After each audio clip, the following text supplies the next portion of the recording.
Bonjour, c'est Fred, tipster du site gagnerfuté.com. Donc dans cette vidéo, je vais vous proposer un pari sportif pour le mercredi 6 janvier. Et je vais vous donner mon avis sur 6 autres matchs où je bloque en fait. Je bloque sur des matchs nuls et je ne vois pas comment les sécuriser. Donc je vais vous montrer après. Donc je vous rappelle, la bankroll publique Gagner-Futé est passée de mise de 30 à 10, donc un indice max de 1 pour moi. Et le pronostic, c'est celui de Nantes-Rennes. Pas de résultat pour aujourd'hui, mais je vous rappelle qu'il y a des matchs de Ligue 2 et je vous ai proposé dans la précédente vidéo 3 pronostics. D'ailleurs, je fais un petit clin d'œil à AK NotDead 95. D'ailleurs, je suis abonné et je voulais observer un petit peu son travail et je vois qu'il est très régulier, sauf que vraisemblablement, malgré que je suis abonné et que la cloche de notification est activée, je ne reçois pas les notifications de nouvelles vidéos. Je pense qu'il y a peut-être un changement d'algorithme. Souvent, c'est ce que je vous dis, si vous n'interagissez pas, mais souvent je lui laisse un petit message et je like sa vidéo. Et vraisemblablement YouTube estime que le contenu ne m'intéresse pas, alors que c'est faux, vous voyez. Donc quand je vous dis, n'oubliez pas de vous abonner, d'activer la cloche. Il faut peut-être liker, mettre un message. Alors chose que j'ai fait pour certaines vidéos, mais je vais pas lui polluer sa chaîne inutilement. Donc voilà. Donc il a passé au crible en fait toute la Ligue 2. Si vous voulez d'autres aussi pronostics sur la Ligue 2, il fait essentiellement et uniquement la Ligue 2. Donc voilà un petit clin d'œil pour l'encourager. Il a rien demandé à personne. Je préfère que ça vienne de moi que on me demande comme certains à me bombarder la chaîne. Donc voyons voir le pronostic. Donc c'est Nantes-Rennes. Donc Nantes, attention. Ils sont 16e avec 15 points, ils ont 1669 points et le rating. Donc c'est l'arrivée de Raymond Domenech. D'ailleurs pour la boutade, c'est un voisin. Donc là il est parti sur Nantes, donc on risque de pas se voir, mais c'est assez courant que surtout quand ma fille était beaucoup plus jeune, de le rencontrer au niveau d'un parc qui est à côté du domicile, et lui-même vraisemblablement a 2 enfants en bas âge. Enfin bref, ça c'est sa vie privée. Donc bon, je l'ai jamais interpellé ni rien. D'ailleurs, il a jamais le visage très souriant et ni agréable. Ainsi que sa compagne qui est très connue, les journalistes, je pense qu'elle est toujours sur l'équipe. Donc voilà, moi je suis pas fan et je suis pas à déranger les gens. Donc voilà, Bon, on va voir le changement que ça va donner, mais j'y crois pas en fait. C'est pas en Domenech, même si je n'apprécie pas forcément ni l'homme, ni l'entraîneur, ni le sélectionneur, pire encore. Mais je n'y crois pas trop à l'effet changement d'entraîneur en fait. Donc et à côté, c'est en face Rennes 4e avec 31 points. Ils ont 1884 points et le rating. Donc voyons voir le face à face. Donc c'est assez terne pour Nantes. Ils n'ont plus gagné depuis 8 matchs. Et par contre, Rennes revient bien après un petit passage à vide, mais qui était dû, je l'avais dit dans des précédentes vidéos, le problème c'est qu'ils sont un peu barrés pour l'Europe. Et le fait de jouer sur 2 tableaux, ça les a perdus un petit peu. Et ils ont perdu beaucoup de points. Je pense que ça va aller mieux dans ce sens. Donc Nantes gagne à 17%, match nul à 35%, ils perdent à 47%, ils font des over plus 2,5 buts à 58%, des under à 41%, ils marquent en premier à 35%, ils encaissent en premier à 58%, et évidemment un rapport négatif de moins 57% sur cette équipe. Pour ce qui est de Rennes, ils gagnent à 52%, match nul à 23%, et ils perdent à 23%, ils font des over plus 2,5 buts à 58%, et des under à 41%, ils marquent en premier à 47%, ils encaisse en premier à 52%, un rapport positif de plus 15% sur cette équipe. Donc voyons voir le face-à-face pour ce derby et l'effet derby non plus. Moi je n'y crois pas trop. Souvent on vous dit voilà, match nul, derby, il n'y a pas de règle. J'ai regardé, j'ai étudié, il n'y a pas plus ni moins. Que vous preniez 2 équipes et autres, non. Les probabilités de faire match nul, pour moi ça n'influe pas trop. Je vous dis, c'est comme les bêtes noires. Je vais faire quelque chose pour les bêtes noires. Je vous avais déjà parlé. Donc à domicile, c'est pas mieux. Hein. Ils n'ont toujours pas gagné depuis 5 matchs. Ils restent sur 2 matchs nuls. Et puis Rennes à l'extérieur n'a perdu en fait qu'un seul match. Hein. Ils sont même, il me semble, meilleurs à l'extérieur. Et désolé du peu, c'est contre le Paris Saint-Germain. Donc voyons voir l'historique des confrontations. Donc Nantes avait gagné l'année dernière, et sinon c'est vrai que regardez une certaine alternance, mais ça faisait ils ont battu un signe indien, ça faisait 9 matchs pardon où Rennes n'avait plus gagné en fait à Nantes. Hein. Donc voyons voir les informations qu'ils vont bien.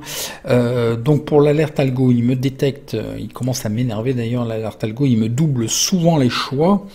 Moi, j'ai besoin de l'alerte algo pour qu'il me donne un N ou 2 et j'avise, mais là, il me fait un double choix N2, ce qui est un peu gênant.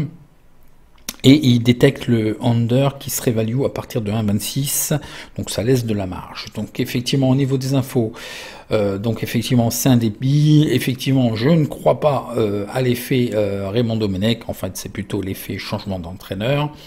Ce qui est important pour Nantes, il y a 2 retours de suspension, donc c'est intéressant. Il reste 2 blessés et il y a 2 joueurs suspendus. Donc là, Coco qui a un milieu de terrain purge ses cartons jaunes, qui selon moi fait partie de l'effectif type et de l'équipe type dans le dispositif tactique, qui sera certainement en 4-2-3-1, donc il faut voir, là vraisemblablement il y aura des changements tactiques, il y aura certainement peut-être des joueurs habituellement que l'on trouve dans l'équipe qui vont peut-être se retrouver sur le banc quelque temps, ou justement des seconds couteaux qui vont arriver en première ligne. Donc on va voir, ça va être intéressant quand même de voir ce match et de voir un petit peu ce que va apporter Raymond Domenech. Pour ce qui est de Rennes, donc 2 joueurs incertains, ils sont déclarés blessés, mais vraisemblablement je pense qu'ils sont de retour plutôt, hein. Je n'ai pas d'informations au-delà de ça.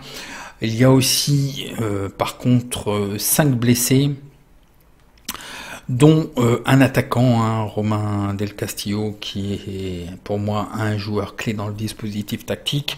Certainement un dispositif tactique assez classiquement en 4-3-3, donc ça reste conforme. Je pense que Rennes va reprendre un petit peu de couleur, et ils l'ont démontré lors des 4 derniers matchs. Il n'y a pas de raison qu'ils ne fassent pas aussi bien. Alors les statistiques particulières, le FC Nantes n'a gagné que 4 des 25 derniers matchs en Ligue 1.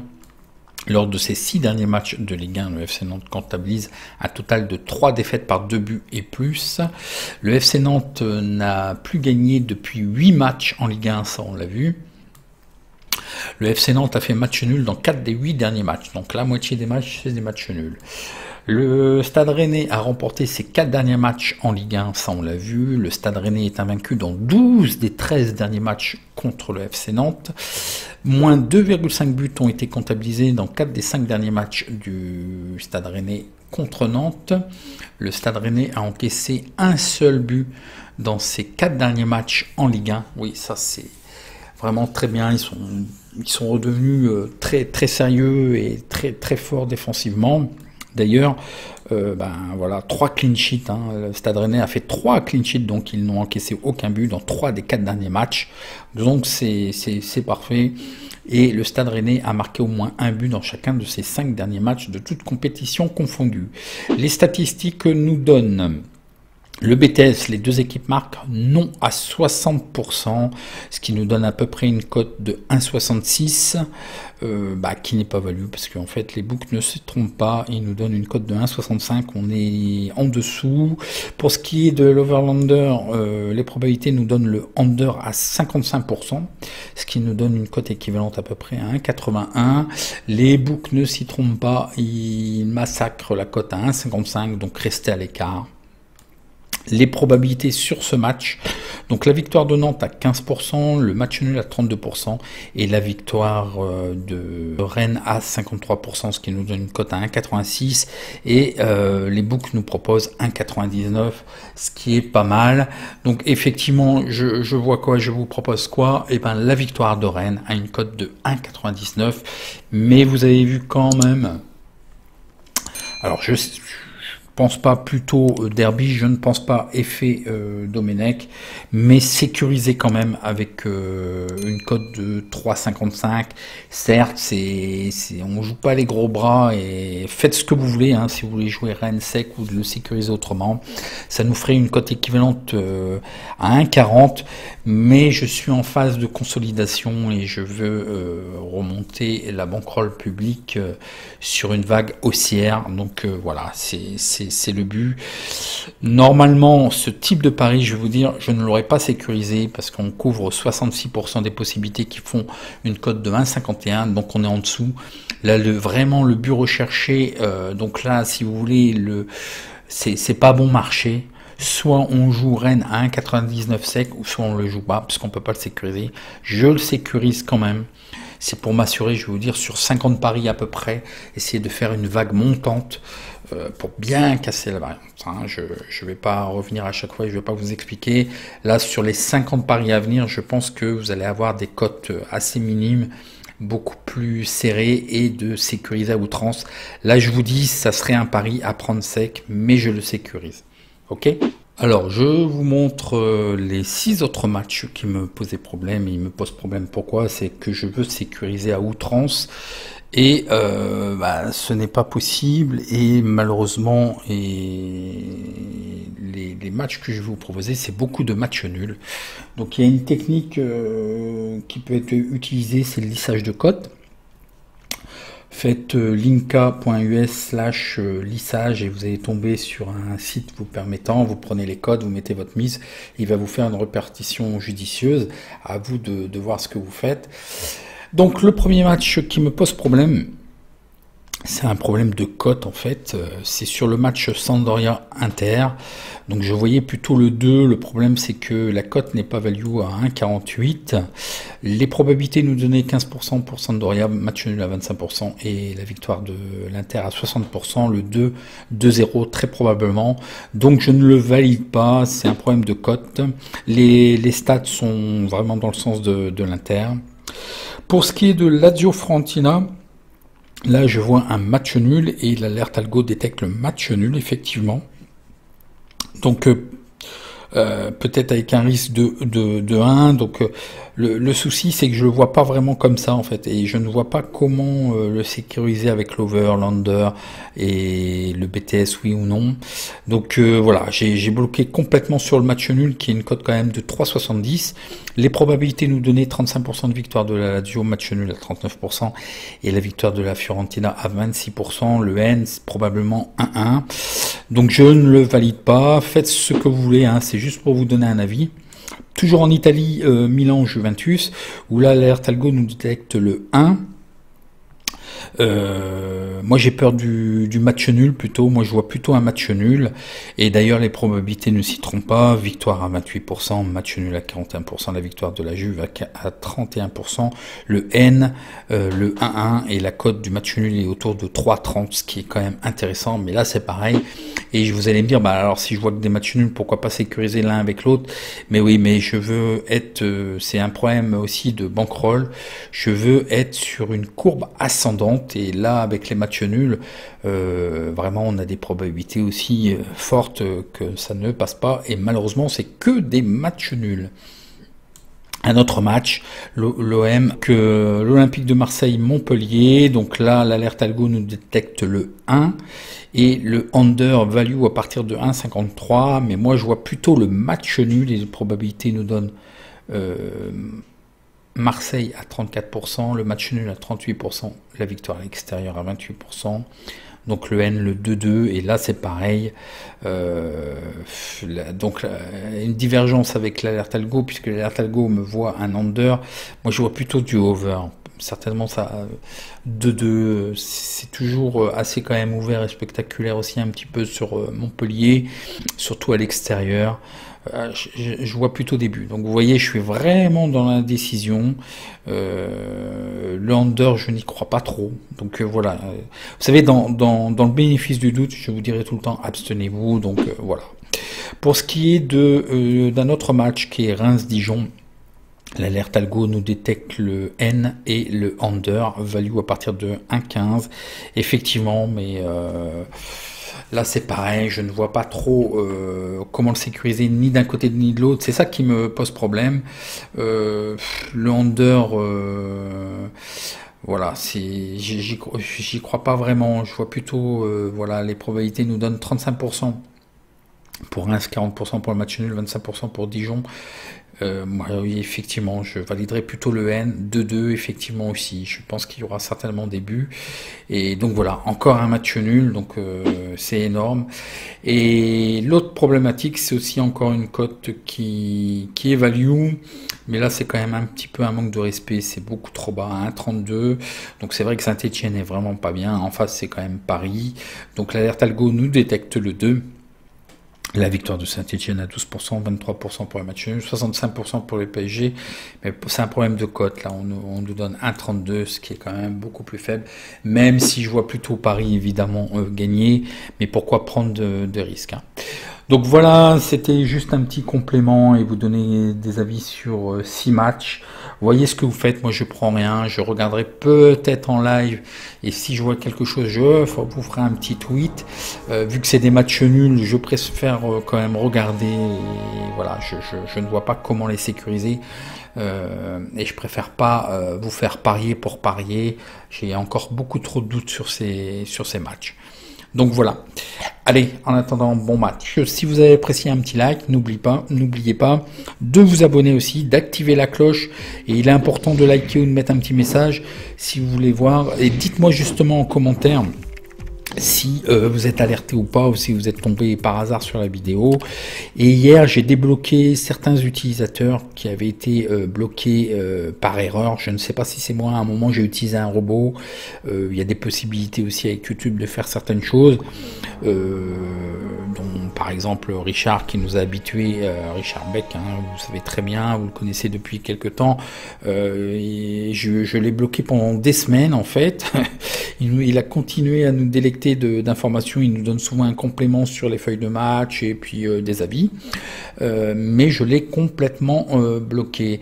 Alors comme c'est la journée des clins d'œil, je fais aussi un clin d'œil. Il a une bonne stratégie au niveau de YouTube, il nous délecte aussi de bonnes petites informations, je vais vous montrer ça. Alors un petit clin d'œil aussi à Declotest TV, donc il a une petite chaîne où il fait de l'unboxing, en fait il teste des produits, mais c'est pas ça, c'est qu'il est en train de mettre une stratégie, il vient de faire passer d'ailleurs une cote à 13, donc c'est pas tous les jours hein, qu'il fait ça, mais il est en train de monter une petite stratégie sur les buteurs, il joue énormément de buteurs, il a donné énormément de pronostics sur les buteurs, donc ça peut compléter. Vous pouvez peut-être sécuriser aussi avec un buteur, par exemple, des fois. Bon, il est un petit peu moins branché, c'est ce qu'il me dit là sur la Ligue 2. Mais il fait vraiment, voilà, c'est à vous de voir, hein. Moi je propose de la Ligue 2, évidemment, je suis ancien tipster Ligue 2 BetIBC, mais ces derniers temps je n'ai pas eu de bons résultats non plus en Ligue 2, donc voilà. Mais ça peut être intéressant, ça peut vous donner des idées, regardez un petit peu ce qu'il marque et il vous offre aussi la possibilité. Alors justement, il a l'intelligence de monter une stratégie, il a l'intelligence de tester, il fait des mises de 1 euro. Voilà, et après il va monter en puissance, il va prendre en confiance et il est en train de suivre voilà sa stratégie. Donc voilà, je l'encourage, hein, je l'encourage régulièrement sur ses posts. Voilà, c'est des choses que vous pouvez faire. Vous pouvez voir aussi les buteurs. Il y a des stratégies particulières qu'on peut mettre aussi en place. Donc voilà pour cette vidéo, je vais arrêter là et puis je vous donne rendez-vous à demain pour une prochaine vidéo. Merci.